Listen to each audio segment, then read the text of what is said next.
하시고 나를 이해하시네. 내 영혼 새롭게 세우시 나를 하시고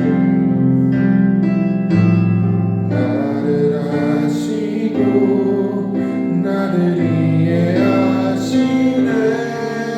내 영혼 새롭게 세우시네. 이 시간 기도하겠습니다. 우리를 바라보시는 아버지한테 기도할 때 오늘 우리를 새롭게 하시고 우리를 변화시켜 주시라고 주여 부르고 기도하도록 하겠습니다.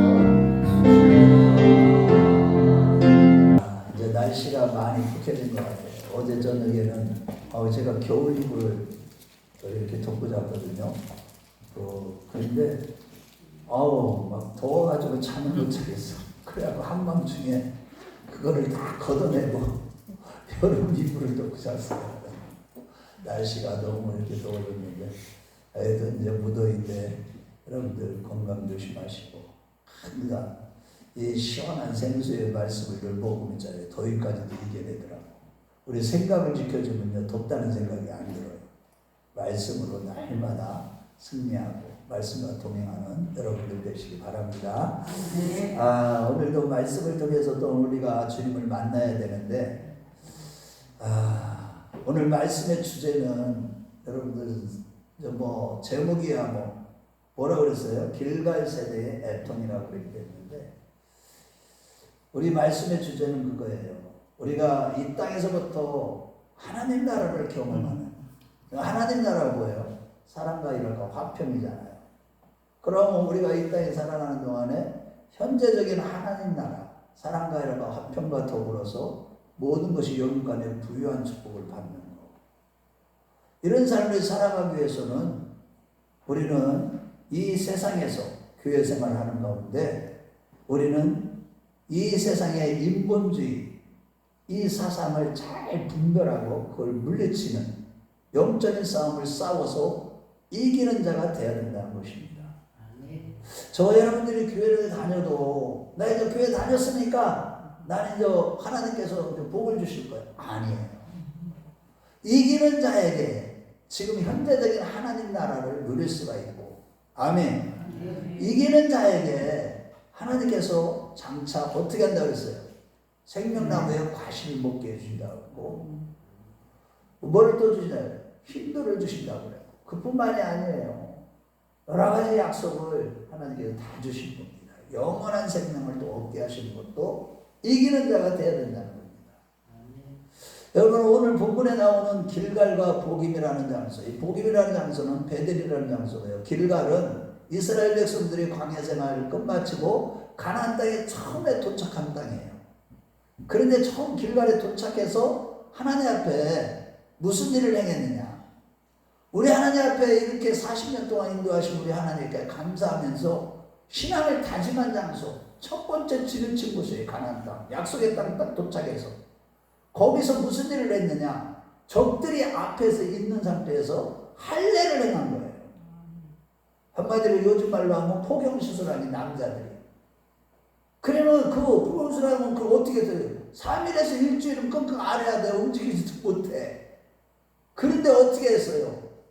그 죽음을 불사하고 그 원수들이 눈앞에 둔 상태에서 그들이 신앙을 하나님 앞에서 신앙에 아주 죽으면 죽으리라는 좀 죽음을 불사하는 신앙의 모습을 보여줬던 장소입니다.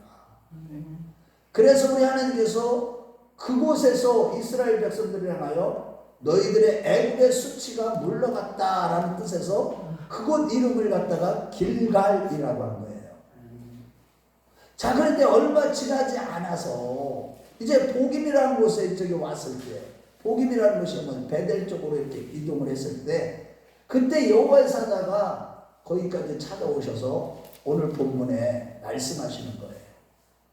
내가 너희에게 가나안 땅에 들어가서 우상을 숭배하고 그런 것들을 다 물리치고 하나님의 말씀을 청종하고 그 말씀대로 살라 하였거늘 너희가 어떻게 지금 가나안 땅에 들어가자마자 며칠 되지도 않아서 그렇게 정착한 가운데 이렇게 변절되고 신앙이 이렇게 타락하게 되었느냐? 그러면서 어떻게 한 거예요? 하나님 나라를 세우겠다는 뜨거운 열정을 고사하고 자기 자신도 지키지 못할 정도의 신앙으로 식어버리고 만 것에 대해서 책망하신 것입니다. 그러면서 이때 하나님의 사자가 찾아와 그들에게 처음에 길갈에서의 신앙과 그때 주신 말씀을 들려줬을 때 그 말씀을 듣고 백성들이 얼마나 울었는지 그곳 이름을 갖다 울음이라는 뜻의 그 복임이라고 이름을 좀 정한 거예요. 그곳 이름을. 그리고 그곳에서 제사를 드린 것입니다. 하지만 이것도 이제 8절, 7절 이후에 말씀해 볼 때 이제 여호수아가 죽고 또 그들도 다 죽어나가고 장로들도 다 죽어나가고 그 하나님의 역사를 경험하고 눈으로 보았던 자들이 다 죽어나가고 그 이후의 세대들은 하나님을 알지도 못하고 또한 하나님이 그들 가운데 어떤 역사를 했는지 알지도 못하였다는 것이 오늘 본문의 말씀입니다. 그래서 오늘은 이러한 본문을 내용을 중심으로 이 마지막 때에 우리가 어떻게 살아가야 되는가 그런 관점에서 살펴볼 때 길갈 세대의 애통이라는 제목으로 한번 은혜를 나누기를 원합니다. 첫째로 영적인 할례를 받은 후에라도 세상의 인본주의를 항상 조심하고 물리치라는 것입니다. 우리가 신앙생활하면서 우리를 넘어뜨리는 게 뭐냐? 달콤한 이 사단의 미혹인 인본주의예요. 인본주의. 마지막 때는 신본주의와 인본주의의 싸움이에요. 마지막 때는 인본주의의 사상에 다 물들이기 때문에 다 배도하고 배교하고 타락하고 세속화되고 다 망하는 것입니다. 여호와의 사자가 그래서 찾아온 거예요. 왜 너희들이 그렇게 속히 그 길갈에서의 그 엄청난 죽음도 불사하겠다고 하는 그런 신앙을 가졌던 너희가 이렇게 변질되었느냐 이거예요. 그 정도로 이 세상의 인본주의는요 강력하다는 거예요. 아무리 어제 내가 죽기를 각오하고 주님을 섬기겠다고 이렇게 다짐했는데도 얼마 못 가서 그들이 타락하고 변절된 것은 그들이 가나안 땅에 도착했을 때 그들의 환경이 어떤 환경이 된 거예요. 이제는 새로운 환경인데 그 환경이 뭐예요? 이제 농경사에 농사를 짓고 살아가는 그런 환경을 접했을 때 그들은 하나님의 은혜를 다 잊어버리고 그들 인본주의에 미혹되어서 타협하는 가운데 신앙을 다 잃어버리고 만 것입니다. 그래서 2절에 너희들이 아무리 먹고 사는 문제가 너무나 힘들고 어려울지라도 가나안 땅에 들어가서는 내가 너에게 약속한 것을 반드시 이루신다는 것을 믿고 그 우상을 다 물리치고 하나님 나라를 건설해야 하는 그런 신앙이 되었어야지 왜 길갈에서의 그 엄청난 그 죽음도 불사하는 신앙을 다 잃어버리고 변질되고 말았느냐는 것입니다. 그렇다면 여러분 그들이 그렇게 속히 타락하고 변질된 그 이유는 무엇이에요? 가나안 땅에 정착해보니까 말씀대로 살아가는 것이 처음에 길갈에 도착했을 때보다도 더 현실적으로 어렵기 때문에 타락한 겁니다. 우리가 교회를 다니면 처음에 처음 예수 믿으니까 예수가 전부인 것 같아요. 와, 예수님만이 나의 구원자고 예수님을 위해서는 내 목숨도 바쳐야 되겠고 예수님이 나를 구원해 주셨으니까 내 평생에 아낌없이 모든 걸 다 바쳐 주님을 섬기겠다고 했는데도 막상 교회 생활을 하면서 이 세상에서 살아가는 동안에 그 세상의 인본주의가 얼마나 강력한지 그게 너무 강하다 보니까 다 타락하고 만 것이에요. 그만큼 이 세상에서 경건하게 사는 것은 처음 믿는 것보다도 더 어렵다는 것입니다.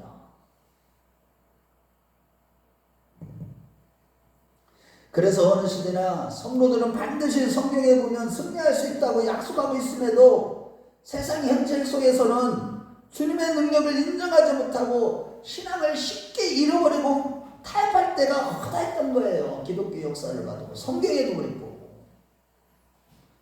오늘날에도 올바른 신앙을 지키려다가 회사에서 쫓겨나거나 개인 사업을 하는 분들은 엄청난 손해를 보는 등 세상 현실은 그렇게 만만치 않기 때문에 그들이 타락하고 변질됐다는 사실입니다.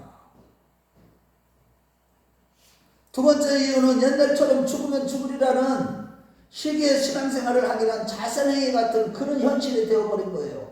처음에 길갈에 도착했을 때는 아이들도 어렸어. 그래서 내 신앙만 잘 지키면 됐는데 아이들도 별로 없었고, 그런데 이제는 아이들도 많아졌고 가족들이 많아졌고 이제 생계 문제를 걱정하지 않을 수가 없는, 먹고 사는 문제를 걱정하지 않을 수 없는 그런 현실이 되어버린 겁니다. 그들이 무조건 신앙을 저버린 게 아니에요. 현실적으로 보니까 지금 현실이 어떤 현실이 된 거예요? 가족들의 생계 문제를 직면하게 된 거예요. 사실 실질적으로 물론 그들이 하나님의 말씀을 따라 산다면 처음에는 어떻게 됐었겠어요? 그들은 여리고성이 무너지는 그 엄청난 경험도 했고 요단강이 갈라지는 기적도 경험했음에도 불구하고 그것을 인해서 길갈에서는 죽음도 불사하는 그런 신앙을 고백을 했는데도 불구하고 보세요. 상황 자체가 완전히 바뀐 거예요. 처음에는 요한에서 5장 4절 말씀대로 무릇 하나님께로부터 난 자마다 세상을 이기느니라, 세상을 이기는 이것이 너희의 믿음이라고 했듯이 처음에는 환경과 상식을 초월하는 뜨거운 믿음이 있었지만 그 뜨거운 신앙으로 세상과 타협하지 않고 능히 승리할 수 있었습니다. 마귀는 우리를 최악의 상태까지 끌고 가지만 최고의 하나님께 주시는 최고의 신앙으로 이 세상을 능히 이기게 하시는 것이죠. 그러나 안타깝게도 얼마 지나지 않아 길갈에서 처음 신앙이 다 타락하고 그 근본적인 이유는 바로 마음의 문제로서 광야 같은 모험적인 믿음의 삶보다도 세상에서 상식적이고 교양이 있는 삶을 마음에 더 원했기 때문에 변질되고 만 거예요. 마음의 생각 자체가. 한 치 앞도 알 수 없는 광야 같은 삶이 아니라 예측 가능하며 안정되고 고생한 생활하기를 원한 이것이 바로 인본주의고, 그 인본주의 사상이 그 뜨거웠던 신앙의 열정과 헌신을 다 쉽게 만들고 하나님의 말씀에 온전히 청종하지 못하게 만든 것입니다. 성경적으로 이렇게 인본주의 사상으로 망한 대표적인 인물이 바로 사울왕이에요. 그는 처음에 하나님이 이스라엘 초대 왕으로 세울 정도로 그는 겸손한 왕이었어요. 그렇지만 사무엘상 13장에 보면 블레셋과의 전투에 적군이 코앞에 와 있는 상황에서 그는 실패하고 맙니다. 즉 블레셋과의 전투에서 적군들이 앞에 와 있는데 먼저 제사를 드리고 하나님 앞에서 전쟁에 나가기 제사를 드리고 나가서 대적을 해야 되는데 그때까지 사무엘 선지자가 오지 않은 거예요. 그러다 보니까 번제를 제사장이 집내야 되는데도 적군이 앞에 있는 위기 상황이 되니까 제사장도 아니면서 자기가 번제의 제사를 드리고 만 것입니다. 그 결과 하나님은 사무엘 선지자를 통해서 사울 왕을 버리시고 새로운 왕을 세우실 것이라고 선언하신 거예요.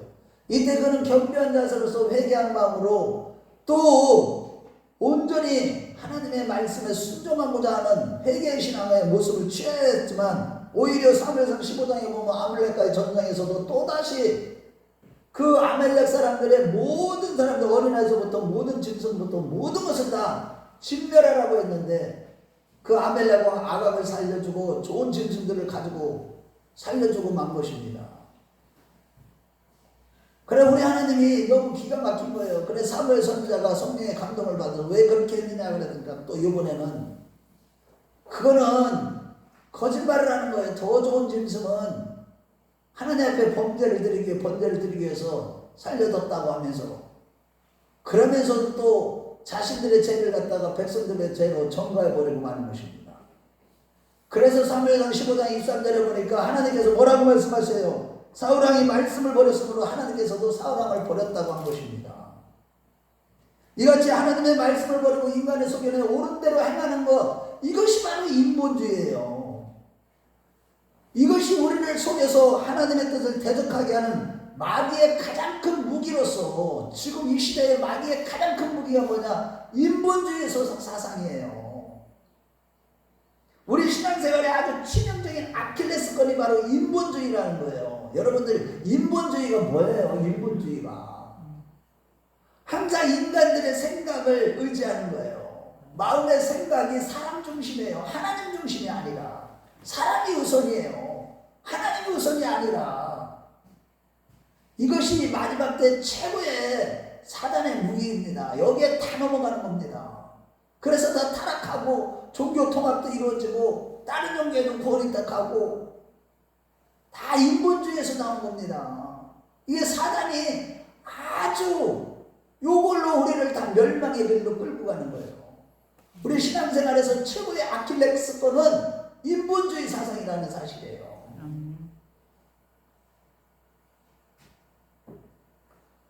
오늘날 동성애법이나 차별금지법 이런 것들을 보면 겉으로 보기에는 그것이 참으로 옳은 것 같아요. 그러나 여러분, 그것이 바로 이 사단의 미혹으로서 우리 예수 믿는 자들을 전부 다, 또한 하나님의 백성들을 다 어떻게 만들어요? 배도하게 만드는 사단의 미혹으로서 우리를 갖다 지옥으로 끌고 가는 아주 대표적인 사상이 인본주의인 것입니다.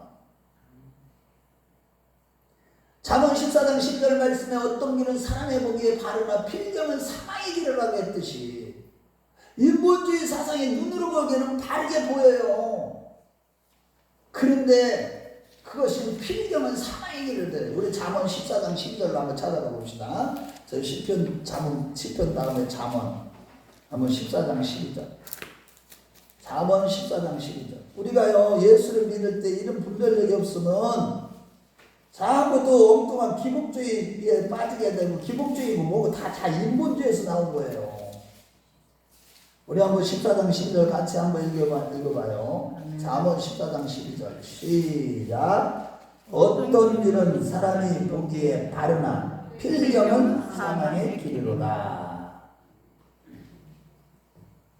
물론 길갈 세대들이 당시에 하나님을 완전히 버린 것은 아니었고, 다만 가난한 사람들과 함께 살면서 그들이 비록 우상을 섬기지만 그들에게도 유익한 부분이 있다고 그런 생각을 하면서 가난한 사람들의 삶의 방식을 인정한 이것이 바로 인본주의예요. 하나님을 대적하는 인본주의예요. 여러분, 이게 사람이 보기에는 바라요. 사람이 다른 사람에 대해서 그 사람들을 인정해주고 그 사람들의 삶의 방식도 인정해주는 거, 어떻게 보면 그 좋잖아요. 그런데 그것이 바로 하나님을 대적하는 인본주의라는 거예요. 즉 우리의 경건 생활에서 이 정도는 괜찮아 라고 하는 것이 바로 배후의 사단이 미혹하는 인본주의로서 아주 작은 것부터 시작을 해서 우리를 넘어뜨리는 끔찍한 사상이 바로 인본주의예요. 그럼에도 끝끝내 감동을 주는, 인간에게 감동을 주는 인본주의에 젖어가지고 말씀을 쳐버리면 우리도 사울처럼 버림을 받아서 멸망하고 마는 것입니다. 그래서 길갈 세대들이 인본주의에 물들기 시작하자 하나님의 사자가 나타나셔서 2절 하반절에 너희가 내 목소리를 듣지 아니었다고 책망하시는 겁니다. 아니, 사람이 먹을 때는 그 사람들도 그 사는 사람들이고, 거기 가나안 땅에 사는 사람들이고, 그 사람들의 삶의 방식, 농경생활을 이렇게 해야 되고, 농경생활 할 때 바라게 우성에게 잘 해달라고 빌면서 뭐 이렇게 사는 것이 어떻게 괜찮지 않습니까? 그러면서 그들을 따라서 거기에 물들자 너희들이 내 말을 듣지 아니하였다 라고 하면서 직접 나타나서 책망하신 겁니다. 즉 하나님은 그들에게 이 세상의 모든 우상을 멸절시키라고 한 것이 아니라 가나안 땅에 들어가면 그 땅에 있는 어떤 우상도 남아있지 못하게 하라고 말씀하셨으나 그들은 마음이 인본주의에 미혹되고 나니까 우상을 물리치라는 말씀에 힘써 순종하려고 하지 않고 너무 쉽게 풍요의 바알을 섬기면서 안정된 삶을 붙들었을 때 너희가 내 목소리를 청종하지 아니하였느니라 라고 하면서 책망하신 겁니다. 여러분, 우리가 신앙생활하면서 이거를 조심을 해야 돼. 성경 말씀에는 분명히 동성애는 죄고 동성애 아니라 돌로 쳐 죽이라고 했으면 그거를 부정하게 만들고 그거를 잘못됐다고 얘기할 수가 있어야 되는데,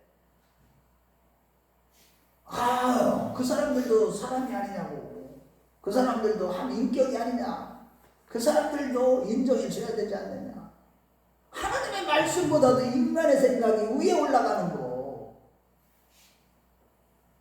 어떻게 보면 굉장히 동정심이 많고 대단히 인간적인 것 같은데 이것이 바로 사단의 미혹인 우리를 넘어뜨리게 하는 아주 극악무도한 사상이 바로 인본주의. 여기에 다 넘어지는 겁니다. 마지막 때는 정신을 똑바로 차려야 되는 거예요. 그들의 인본주의 마음이 미혹되고 나니까 그들이 볼 때 가난한 사람들을 인정해 주는 것이 더 옳고 선하게 보이는 반면에 처음 길갈에서의 삶의 방식은 독선적으로 보이고 만 거예요. 자기들이 처음에 길갈에서 삶의 방식은 그건 어떤 면에서 우리가 너무 독선적이었어.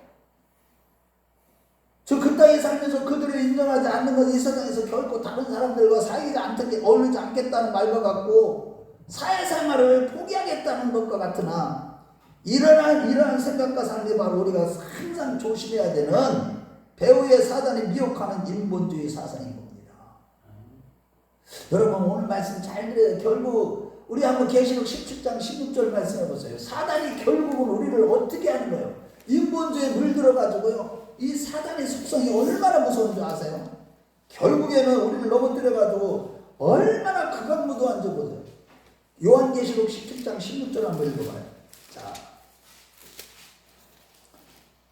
사단이요 이렇게 우리를요 얼마나 인본주의에 물들게 하고 이렇게 만들어요. 시작. 내가 본 바 이 열불과 짐승은 음료를 미워하며 망하게 하고 벌거벗게 하고 그의 살을 먹고 불로 아주 극악무도하게 우리를 하여금 아주 비극적인, 정말로 우상을 숭배하면서 인본주의에 젖어가지고 하나님의 말씀을 대적하게 만듦으로써 상상할 수 없을 정도로 비극적인 결과를 가져오게 만드는 것이 바로 이 사단의 미혹인 인본주의인 것입니다. 그러므로 여러분, 항상 사람을 감동시키는 인본주의의 달콤한 미혹들을 단호하게 물리치시기를 주의 이름으로 축원합니다. 지금 마지막 시대를 살아가면서 다른 사람들로부터 좀 너무 독선적이고 이상한 놈이야, 너무 극단적이야 라는 이런 말을 손가락질을 당한다 할지라도 신앙적인 이유 때문에 우리는 고민도 하게 되고 갈등도 겪고 그러면서 좋은 길을 걸어가는 자들이 되셔야만 하는 겁니다. 현재 이번에는 장차 나타날 영광과 좋게 비교할 수 없다는 이 말씀을 굳건히 믿으시고 이 정도는 괜찮아, 이런 상황에서는 어쩔 수 없어, 하나님도 이해해 주실 거야 라는 이런 달콤한 인본주의 유혹들을 단호하게 물리치시고 죽음도 불사하는 신앙으로 손해보고 억울하고 가슴 아픈 모든 십자가의 고난을 감수하는 자들이 되십시오. 그거 감수 안 하면요 천국 못 갑니다. 그럴 때 우리 스스로는 도저히 이 세상을 이길 수 없다는 것을 깊이 깨닫게 되고 벼텨낼 수도 없다는 것을 알게 되는 겁니다. 그러다 보니까 기도로서 하나님의 능력을 구하게 되고 그 결과는 주님의 형상이 내 안에서 이루어지는 가운데 이거 걸어가는, 구원을 이루어가는 이것이 바로 참 신앙임을 믿으시고 정말로 지금 이 시대에 살아가면서 여러분 하나님의 말씀에 거역되는 거, 이것이 바로 우리를 넘어뜨리게 하는 거, 지금 세상에 만연해 있는 인본주의 사상을 잘 분별하시고 그것들을 조심하는 가운데 그걸 물리치고 단호하게 하나님의 말씀을 붙잡는 저와 여러분들 되시길 주의 이름으로 축원합니다. 둘째로 교회 생활을 통해서 초자연적인 능력을 받아서 영적인 싸움을 싸워 이겨야만 한다는 거예요. 3절 말씀에 보면 그들이 인본주의 사상에 물들었을 때 오히려 그 가나안 땅 사람들이 어떻게 된다고 했나요? 우리 3절 다시 한번 읽어봐요. 사사기 2장 3절. 뭐라 그랬어요? 하나님께서 이제 그들이 아주 인본주의에 빠져들어 버리니까 2장 3절을 한번 읽어봐요. 시작. 그러므로 내가 또 말하니 내가 그들을 너희 앞에서 쫓아내지 아니하니 그들이 너희 옆구리에 가시가 될 것이며 그들의 신들이 너희에게 올무가 되리라 하였느니라. 가나안 땅 사람들과 가나안 땅 섬기는 사람 저 신들이 올무가 되고 가시가 되게 하신다는 거예요. 이거 뭘 얘기해 주시는 거냐면 가나안 땅에서 사는 것은 결코 공짜로 사는 것이 아니라 영적인 싸움이 시작되는 곳이라는 뜻이에요. 이것을 보여주는 거예요. 지금 성경은 우리에게. 교회 생활을 하면 그냥 공짜로 교회만 나오면 천국 가는 것이 아니라 교회 나왔다는 것은 이제 영적인 싸움이 시작되는 것이구나. 이것을 깨달으라는 거예요. 그렇지 않으면 하나님 나라가 이루어지지 않는다는 거예요. 내 안에. 또 천국도 못 간다는 겁니다. 애굽에서 구원받는 것은 순전한 은혜였으나 가나안 땅에 사는 것은 저절로 되어지지 아니한다는 것이죠. 마찬가지로 우리가 하나님의 택함을 받고 성령으로 인침을 받고 말씀으로 거듭나는 것은 절대적인 하나님의 주권적인 은혜이지만 구원의 완성을 위해서는 우리가 영적인 싸움을 싸워야 하는 거예요. 하나님 나라를 지금 이 땅에서부터 경험하는 자가 천국을 가는 건데 하나님 나라를 이 땅에서 경험하려면 고난 중에서도 기쁨과 즐거움을 누리고 할렐루야 평안이 있고 할렐루야 외적으로 얼마나 고난 고통스러운지 몰라. 그런데 교회 나와서 아버지 말씀을 듣고 경건 생활을 막 힘쓰고 기도하니까 하늘에서 주는 뭐가 임해요? 평안이 임하고 할렐루야 위로가 임하고 할렐루야 기쁨이 임하고 할렐루야. 그러면서 때로는 내가 기도한 대로 물질의 문제도 해결되고 아멘. 이것이 바로 이렇게 살기 위해서는요 영적인 싸움을 싸우지 않으면 안 된다는 거예요. 이 세상이 보통 세상이 아니에요. 마지막 때 마귀가 이 세상에 있는 마귀가요 이 세상의 모든 사람들을 아주 달콤하게 미혹하고 있는 거예요. 지금 거기에 속아서 지금 WCC도 생기고 배교하고 교회 안에 세속화가 다 돼버리는 거예요. 마지막 때는 다 타락한다는 거예요.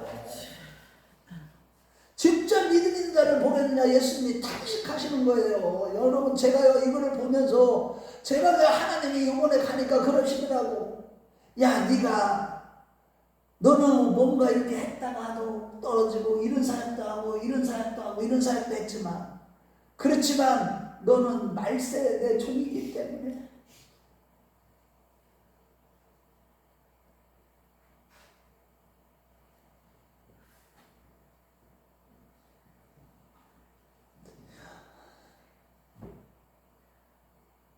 이런 것들을 정확하게 하나님이 우리 성도들에게 바르게 가르쳐서 오직 예수를 복음을 정확하게 예수 복음을 가르쳐서 영혼들을 살려야 되는데 종이기 때문에 네가 이렇게 어려운 것을 겪었느니라. 오랫동안 잘 참았다. 때로는 죽을 것 같은 고난도 많이 겪었구나. 말씀하시면서 이제는 때가 되었다고 말씀을 주셨어요. 그래서 이러한 삶 속의 어려움도 두려워하지 않고 우리가 영적인 싸움에서 이겨나갈 때 가난의 축복, 현존적인 하나님 나라를 누리게 된다는 것입니다. 그러나 그들은 믿음의 선한 싸움을 싸워보지도 않고 처음부터 먹고 사는 문제가 어려워질까봐 두려워했기 때문에 그것이 올무가 되어서 하나님의 말씀을 청종하지 않는 거예요. 듣지 않는 말씀을 들어도 그렇게 살지 않은 겁니다. 교회 와서 아니 야 십자가를 져야 돼. 네가 억울한 일을 당해야 돼. 네가 부어지고 뜯겨져야 돼. 손해볼 줄 알아야 돼. 네가 죽어야 돼. 네가 먼저 손 내밀어. 너 하나님을 믿잖아. 그것이 예수 믿는 사람들의 삶이야. 복음을 들어 복음으로 살아가. 네가 율법으로 살아가지 마. 네가 손해 안 보려고 하고 막 따지고 하지 마. 그렇게 사는 건 율법으로 사는 거예요. 오직 진리를 깨닫고 복음으로 사는 자들은 어떻게 돼요? 사랑할 줄을 알게 된다는 거야. 사랑으로 살아가야 돼. 사랑은 용서하는 거야. 원수 갚지 않는 거야. 율법주의는 꼭 원수를 갚아요. 저 나한테 이런 짓 꼭 하고 있다. 그거 두 배, 세 배로 갚아. 그렇게 살지 말라고 그렇게 가르쳐도 말씀을 들었는데도 사단이 미혹하는 거예요. 야, 네가 왜 손해가? 야, 너 이렇게 했지? 저렇게 해버려. 거기에 미혹돼가지고 손 내밀 줄을 모르는 거예요. 용서하지 못하는 거예요. 먹고 사는 문제가 좀 어려워질까봐 처음부터 막 두려워하고 손해볼까봐 막 인본주의하고 타협하고 그들의 요구대로 그들이 하는 대로 따라서 하고 받아들이고 그러다 보니까 어떻게 된 거예요? 올무가 되어서 하나님의 말씀을 듣지 않는 거예요. 물론 그들이 처음부터 철저하게 영적인 싸움을 싸웠다면 가나안 초기 생활은요 궁핍과 불안정으로 엉망이 됐을 거예요. 왜? 이제까지 하늘에서 내려오는 만나를 먹고 살았는데 40년 동안을 이제는 만나도 내리지도 않지. 만나는 내리는 것도 아니에요. 지금 가나안 땅에 들어갔을 때 그들이 상황이 지금 스스로 농사를 지어야 하고 농사를 지으려 하면 안정이 필요했는데 안정하려면 가나안 사람들과 서로 협상을 하지 않을 수 없는 현실이 되었기 때문에 그들은 타협한 겁니다. 그렇지만 하나님은 차라리 농사를 좀 짓지 못하더라도 좀 계속 어렵고 힘들게 살더라도 하나님의 말씀에 철저하며 하나님 나라를 건설하는 일에 최선을 다할 수 없었느냐? 너희들이 길갈에서 신앙은 지금 어디 있느냐라고 묻고 계시는 겁니다. 너희들 첫사랑 그렇게 뜨거웠잖아. 그런데 그 첫사랑이 지금 어디 있는 거야 너희들 지금 이거 이렇게 하면 손해볼 것 같고 어려울 것 같고 그러니까 그거 다 대충 타협하고 넘어온 거 아니냐. 그렇습니다. 여러분 이스라엘 백성들이 처음부터 분명한 자신의 태도를 보여주었더라면 가나안 사람들도 단념했을 겁니다. 이스라엘 사람은 쟤들은 안 돼. 쟤들은 하나님만 믿어. 저도 청년 시절에 하나님의 첫사랑에 붙잡혔을 때 이러한 경험을 한 적이 있는데 정말로 저는 예수를 진짜 어렸을 때부터 믿었지만 청년 때 그때는 좀 타락을 했어요. 그래가지고 엉망으로 살았습니다. 세상적으로 너무 잘 나갔죠.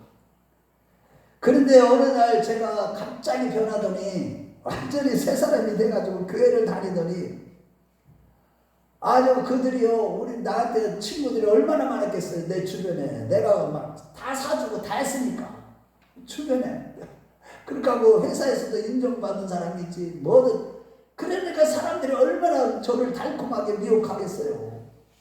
그런데 있잖아요 제가 단호하게 직장생활하면서 술 담배를 권할 때나 윤쾌락에 대한 나의 분명한 태도를 보여주니까 나중에는 모든 사람들이 아유 쟤는 안 돼.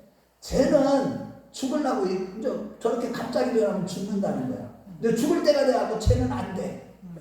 이런 얘기까지 하면서요 저를 단념하더라니까.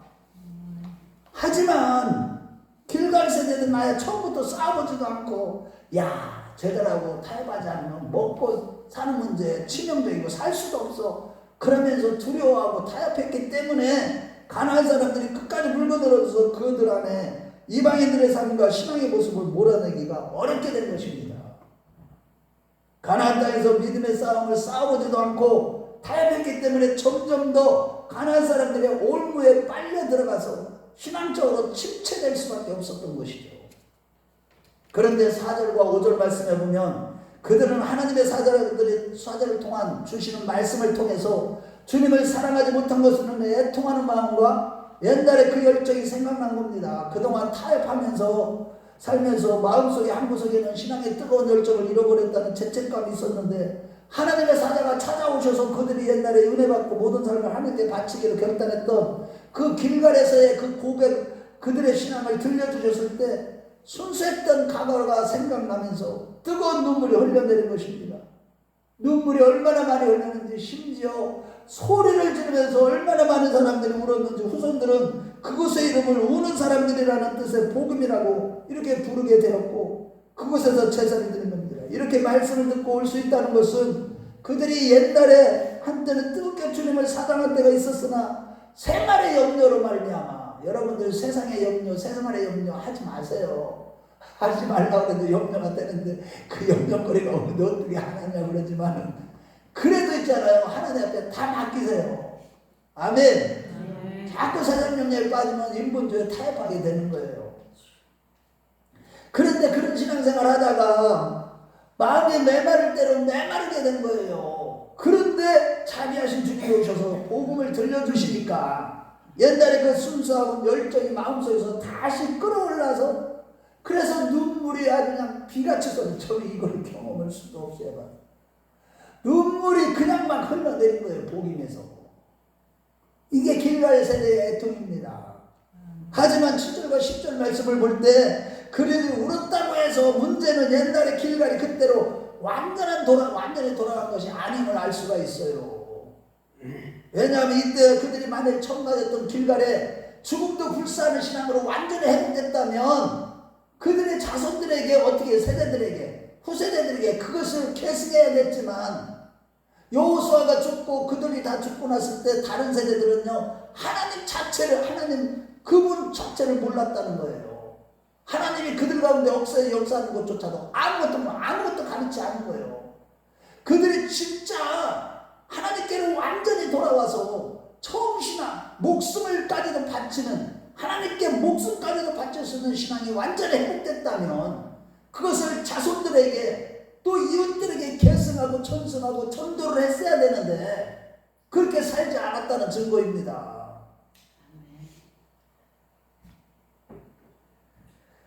왜냐하면 그들이 이렇게 완전히 돌아갈 수 없었던 것은 그만큼 이 세상에 이 인본주의가, 이 세상이 그렇게 만만치 않다는 것을 보여주는 것입니다. 여러분, 그들에게 길갈에서의 현실이 나중에는 부끄럽게 느껴질 정도로 교활하고 지혜로우며 아주 강한 힘을 가진 상대가 바로 세상이라는 것입니다. 여러분들 세상 우습게 보지 마세요. 지금 세상을 얼마나 달콤하고요, 때로는 얼마나 교활하고요, 이 세상의 배후에 역사하는 이 사단이 얼마나 우리 인간들을 아주 가지고 놀고 있는지 몰라요. 더군다나 그러한 세상에 살면서 영적인 싸움을 싸우지도 않고 은혜가 떨어지니까 두터운 현실의 벽을 뛰어넘지 못하고 자신들의 신앙마저도 다 팔아먹는 그런 수준에까지 내려간 것입니다. 이는 오늘날도 마찬가지로서 처음에 가졌던 뜨거운 신앙은 다 잊어버리고 신앙은 그저 액세서리 정도로만 여길 뿐이지 목숨을 바치는 그런 신앙은 찾아보기가 어렵게 된 겁니다. 이 마지막 때에. 그렇게 눈물을 흘리며 회개하고 결단해도 또 타협하고 타락하고 될 정도로 만만하지 않은 것이 우리가 사는 세상인 것입니다. 게다가 은혜가 떨어지니까 적당히 자신과 타협하고 십자가를 지지 아니하고 사랑의 법을 실천하지 않은 결과 종교 생활을 하면서도 그 세상과 타협하는 인본주의를 살아가면서도 영원한 천국에 갈 것이라고 착각하는 분들이 안타깝게도 오늘 교회 다니는 성도들 중에 얼마나 많은지 모릅니다. 우리 중에는 그런 분이 한 번도 없으시면 주의 이름으로 축원합니다. 실로 이러한 인본주의와 타협하지 않고 영적인 싸움을 싸우는 가운데 십자가를 치는 자가 마음의 지성소 안으로 들어갈 수가 있는 것이고 그곳에서 주의 음성을 들으며 하나님 나라를 경험하게 되는 것입니다. 그러나 영적인 싸움을 안 하는 데다가 은혜가 떨어지면 그런 종종 고난과 역경을 만났을 때 원망과 불평과 걱정하게 되는 것이 영적인 원리예요. 당연한 거예요. 우리가 구원받았다고 하나님은 세상을 극복하는 능력을 거둬주시는 것이 아닙니다. 그러므로 여러분 항상 영적인 긴장 가운데 믿음으로 이 세상과 싸워 이기는 자들이 되십시오. 아멘. 세상 얕보지 마세요. 세상이 보통 교활한 게 아니에요. 보통 강한 게 아닙니다. 이게 기독교 역사나 성경의 역사를 보더라도요, 이 세상의 인본주의에 타협하는 사람들이 거의 없을 정도로 이 세상이 그렇게 강하다는 것입니다.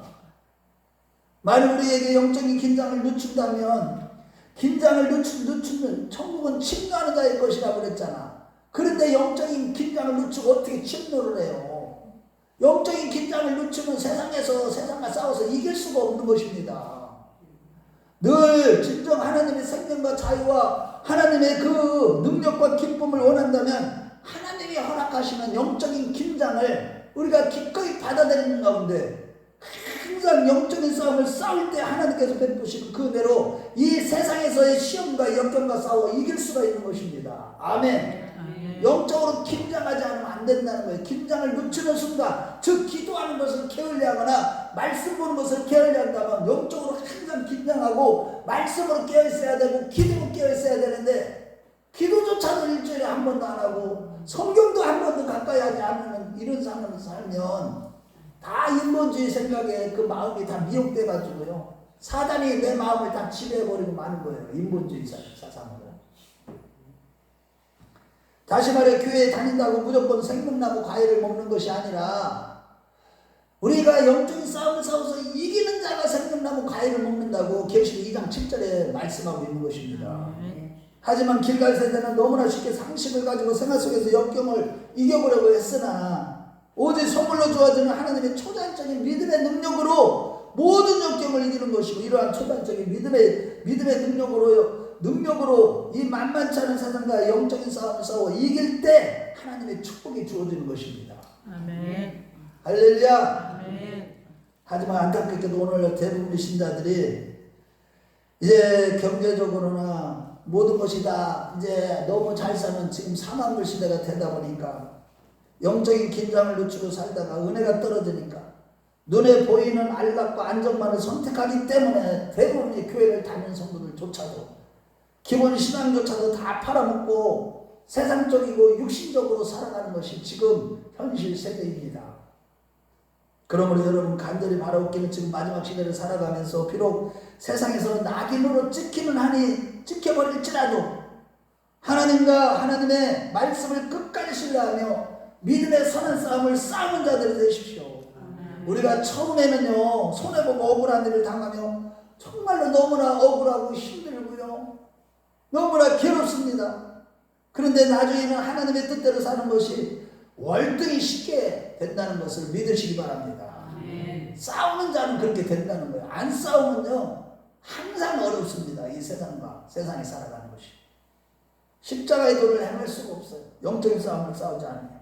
다시 말해 유다서 1장 3절 아버지의 말씀에 하나님께서 우리에게 주신 단번에 주신 믿음의 도를 가지고 믿음의 도를 위하여 힘써 싸우라고 했듯이, 믿음의 도가 뭡니까? 내가 십자가를 치는, 내가 손해보고 부어지고 뜯겨지고 억울한 일을 당해도 참고 인내하는 이러한 삶을 살아가는 십자가의 도를 위해서 힘써 영적인 싸움을 싸워야 된다는 것입니다. 아멘. 이러한 맥락에서 예수님께서 요한복음 16장 33절 말씀에 세상에서는 너희가 환난을 당하라 담대하라고 하시면서 처음에는 세상에서 믿어라고 하시면서 회개하라 믿어라 하시지만 모든 성경의 결론 부분인 계시록에 가서 예수님은 영으로 나타나셔서 뭐라고 하시는 거예요? 믿어라 그리고 이기라라고 권면하고 계시는 겁니다. 결국 그들이 이미 가나안 시험도 사더라 보니까 현실적으로는 그리로 돌아갈 수 없었을지를 몰라도 그럼에도 가나안 땅에서 얻은 모든 것을 포기할 마음만 있었다면 죽음도 초월하는 그 신앙을 회복할 수 있었다는 사실입니다. 그들이. 그렇지만 그렇게 못한 거예요. 마찬가지로 우리가 주님을 위해서 이 세상에서 준 지위나 재물을 포기할 마음과 하나님 앞에서 빈손으로 설 수 있는 마음만 있으면 죽음조차도 초월하는 신앙이 즉시 회복되는 것임을 믿으시기 바랍니다. 그걸 포기를 못하니까, 지금 내려놓지를 못하니까.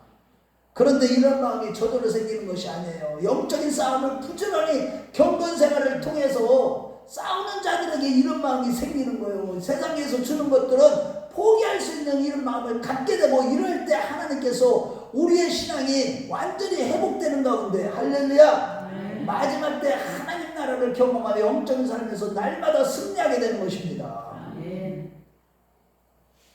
그런 사람들을 하나님이 책임져 주는 거예요. 마지막 때 여러분 조금만 있어 보세요.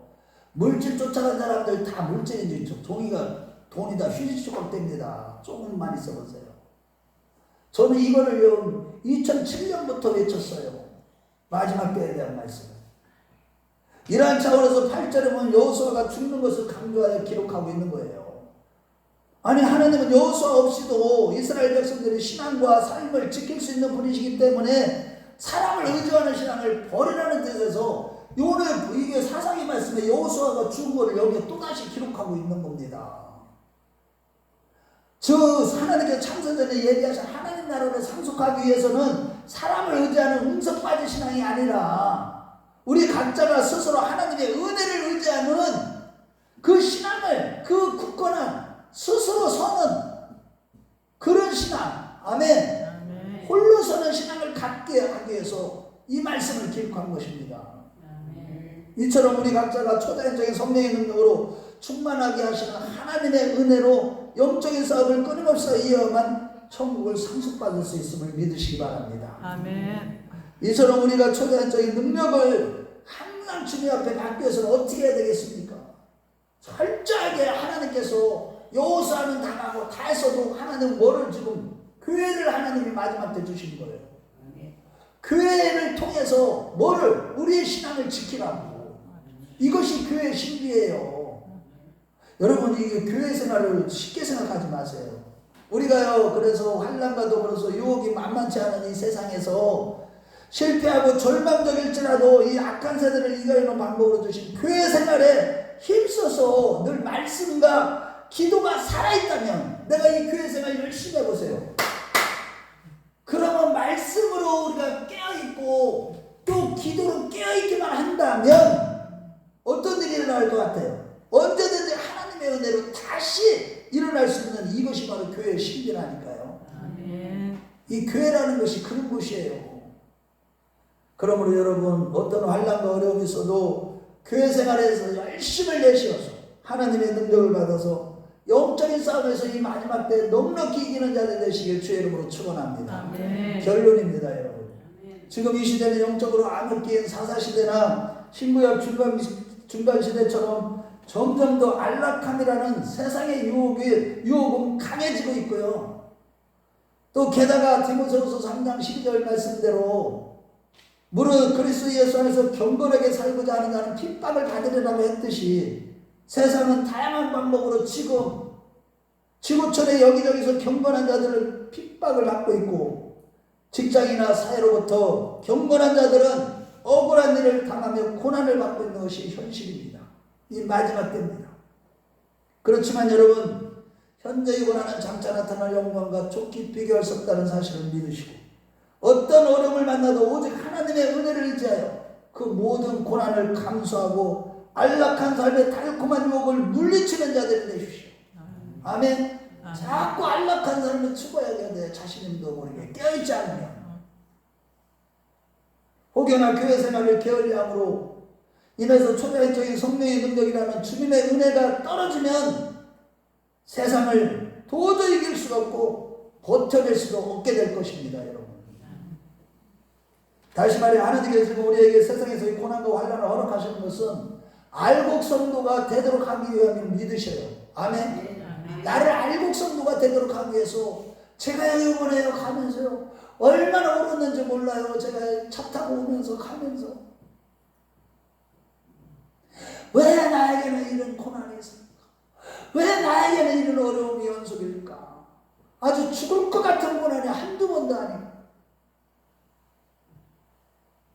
그런데 이것이 바로 이 마지막 때, 물론 하나님의 종으로 말세의 종으로 세우신다고 했지만 우리 성도들도 마찬가지예요. 알곡 성도가 되기 위해서 이 교회가 그동안 여러 가지 시련과 고난과 핍박과 환난과 어려움이 있었던 것이고요. 그래서 우리의 신앙을 무너뜨리는 그걸 믿으시고 모든 인본주의의 유혹들을 물리치시기 바랍니다. 아멘. 혹여나 그 미혹에 넘어가 안락을 추구하다가는 그것이 길갈 세대처럼 신앙의 올무가 되는 것입니다. 우리가 이러한 인본주의 세상과 조금도 타협하지 않고 모든 문화를 감수하며 교회 생활에 항상 힘써서 말씀과 기도로 살아있다면 하나님의 은혜로 능히 승리할 수가 있는 것입니다. 어떤 핍박이 와도 어떤 환난이 와도 우리가 말씀과 기도로 깨어있고 살아있다면 우리는 다시 넘어져도 또 일어날 수가 있는 것입니다. 교회는 늘 우리를 살리는 성령의 불과 말씀의 불이 이 자리에 있기 때문인 것입니다. 따라서 우리가 오늘날 안락함이라는 달콤한 유혹의 인본주의 세상에 살아가면서 혹시라도 실패하고 절망적일지라도 더욱 힘써서 교회 생활에 열심히 하면서 영적인 싸움을 싸울 때 반드시 주님을 향한 뜨거운 사랑의 열정이 더욱더 깊어지도록 하시는 하나님의 열심으로 우리는 다시 회복되고 승리하게 될 것입니다. 반드시 이기는 자가 되어서 장차 주님이 얘기하신 생명나무의 과실을 먹는 자들이 되실 것입니다. 지금서부터 이 땅에서부터 우리 안에 하나님 나라가 온전히 이루어지고 장차 영원전부터 예비해 두신 영원한 천국을 상속받게 될 것입니다. 우리 모두 그러한 자들이 다 되시길 주의 이름으로 축원합니다. 주의 이름으로 축원합니다. 우리 다 같이 눈을 감으시고요. 오늘 주님이 주신 말씀을 들고 여러분들은 어떤 것이 도전을 받았습니까? 여러분들 정말 이 세상을 보면서 정말 세상이 옛날 같지 않잖아요. 얼마나 인본주의로, 그래서 어른들도 물어봐요. 어린아이들도 인권 존중한다. 이런 걸 통해서 오히려 하나님의 말씀을 대적하고 어른을 대적하는 이런 세상, 막 그 가운데요 막 혼돈의 세상을 만들어가고 있어요. 여러분들 그런 것들을 잘 분별하고 속지 마시고 그런 것들을 물리쳐야만 되는 거예요. 그런 것들에게 우리가 미혹되면 큰일 나는 겁니다. 세상이 좋아가는 방법으로 가서는 큰일 나는 겁니다. 우리가 영적인 싸움을 싸워서 항상 그런 것들을 물리치고 항상 십자가의 길을 걸어가면서 우리 하나님께서 주시는 영생복락의 길을 걸어가며 장차 이 땅에서부터 하나님 나라를 누릴 뿐만 아니라 가나안의 축복을 누릴 뿐만 아니라 영원한 천국에 들어가게 해달라고 주여 한번 부르면서 하나님 목숨 걸고 신앙 지키게 해달라고 기도하겠습니다.